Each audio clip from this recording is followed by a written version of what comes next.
Halo Sobat Kedai Kopi, Vivo Indonesia kembali menambah daftar varian smartphone untuk konsumen di Indonesia melalui seri Y, yakni Vivo Y20s. Setelah membuka program pre-order beberapa hari lalu, secara resmi Vivo Y20s sudah bisa didapatkan oleh konsumen Indonesia di Vivo Official Store, Retail Partner maupun Vivo E-commerce Partner. Nah, buat sobat yang tertarik untuk membelinya, alangkah baiknya simak dulu 7 kelebihan dan kekurangan Vivo Y20s. Tapi sebelum lanjut nonton, jangan lupa ngopi dulu. Kalau sudah, silahkan subscribe channel ini agar bisa berkembang dan bermanfaat bagi semua orang. Pertama, layar Halo Full View dengan fitur Eye Protection. Vivo Y20s ini menggunakan layar berjenis IPS LCD dengan ukuran 6,51 inci dengan desain bezel-less Halo Full View. Layarnya tersebut cukup lebar untuk dipergunakan dalam berbagai aktivitas. Terlebih lagi, rasio screen to body-nya mencapai 81,6% dengan aspek rasio 20:9. Sedangkan resolusinya sendiri sebesar 720x1600 pixel SD+ dengan tingkat densitasnya yang mencapai 270 ppi. Pihak Vivo mengklaim bahwa layar yang dimiliki Vivo Y20s ini lebih besar dan tajam dibandingkan dengan produk smartphone mid-range buatan mereka lainnya. Ditambah lagi, digunakan teknologi InCell terkini membuat layarnya sejernih kristal dan sangat detail ketika digunakan untuk menonton video atau bermain game. Tentu saja, agar dapat melindungi mata penggunanya, Vivo telah menambahkan teknologi Eye Protection yang mampu menangkal emisi cahaya biru. Dan untuk kekuatannya, layarnya menggunakan pengaman 2.5D curved glass yang tahan goresan. Kedua, sensor pemindai di samping bodi. Vivo meletakkan tombol untuk fingerprint sensor di sisi samping bodi. Dengan begitu, pengguna dapat dengan mudah mengakses dan mengaktifkan perangkat seperti halnya ketika ingin menekan tombol power. Hanya dalam waktu 0,22 detik saja, sobat bisa membuka kunci ponsel dengan sangat cepat. Dan apabila dirasa kurang, sobat masih dapat menggunakan fitur pengaman Face Unlock atau fitur keamanan bawaan dari Android berupa password. Ketiga, kapasitas RAM dan ROM besar. Agar tidak lemot ketika digunakan untuk mengoperasikan berbagai macam aplikasi atau bermain game, Vivo Y20s ini dilengkapi dengan RAM sebesar 6GB dan juga storage sebesar 128GB.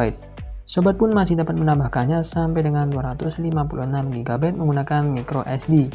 Jadi sobat tidak perlu khawatir lagi untuk menyimpan data-data seperti musik, foto, video sampai dengan film di dalam perangkat. Terdapat juga fitur Multi Turbo 3.0 yang sudah termasuk AI Turbo di dalamnya dan dapat bekerja sama dengan sistem lain. Dengan menggunakan fitur ini, performa perangkat akan dapat ditingkatkan secara maksimal. Ditambah lagi, sistem di dalam akan memiliki temperatur yang lebih stabil. Keempat, baterai jumbo dengan teknologi fast charging. Satu hal lagi yang dapat dikatakan sebagai unggulan Vivo Y20s ini adalah kapasitas baterainya yang sangat besar. Smartphone ini menggunakan baterai berjenis non-removable lithium polymer dengan kapasitas 5000 mAh. Untuk baterainya ini sudah support dengan teknologi pengisian cepat 18 watt yang hanya membutuhkan waktu 69 menit untuk mengisi daya baterai hingga 70% dari 0%. Dengan begitu, maka sobat tidak perlu khawatir akan kehabisan baterai di tengah penggunaan. Ditambah lagi, smartphone ini telah dilengkapi dengan teknologi AI Energy Saving yang dapat membuat baterainya kuat dipakai menonton video kualitas HD selama 16 jam lamanya atau juga bermain game online selama 11 jam. Kelima, kamera dengan beragam fitur. Total terdapat 4 buah lensa kamera tersemat pada bodi Vivo Y20s ini. Satu buah lensa terletak di bagian depan dengan resolusi 8 megapiksel dan 3 buah lensa kamera di bagian belakang. Untuk yang di bagian belakang, lensa kamera utamanya memiliki resolusi sebesar 13 megapiksel dan dua lensa lainnya masing-masing mempunyai resolusi 2 megapiksel. Selain itu, ada banyak fitur menarik yang ditambahkan sebagai pembantu fasilitas kameranya ini, seperti Face Beauty, Selfie Filter Makro, SDR, dan masih banyak lagi. Dan yang menarik adalah terdapat mode agar foto yang dihasilkan akan mendapatkan efek bokeh atau alami.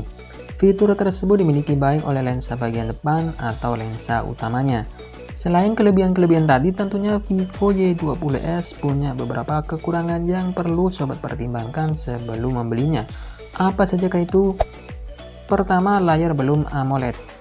Kekurangan Vivo Y20s pertama adalah terletak pada jenis layar yang digunakan. Banyak smartphone kelas mid-range lainnya yang sudah memakai jenis layar AMOLED atau sejenisnya. Akan tetapi justru Vivo memilih IPS LCD pada produk barunya ini. Selain itu, tingkat density-nya juga cukup rendah. Memang layarnya ditambahkan dengan teknologi anti-gores. Sayangnya, smartphone ini bukanlah smartphone yang tangguh dan tahan benturan apalagi cipratan air. Terlebih lagi bodinya yang terbuat dari plastik, maka semakin rentan retak jika terjatuh atau terbentur keras. Kedua, chipset biasa saja. Kekurangan lainnya adalah terletak pada chipsetnya yang dapat dibilang biasa saja.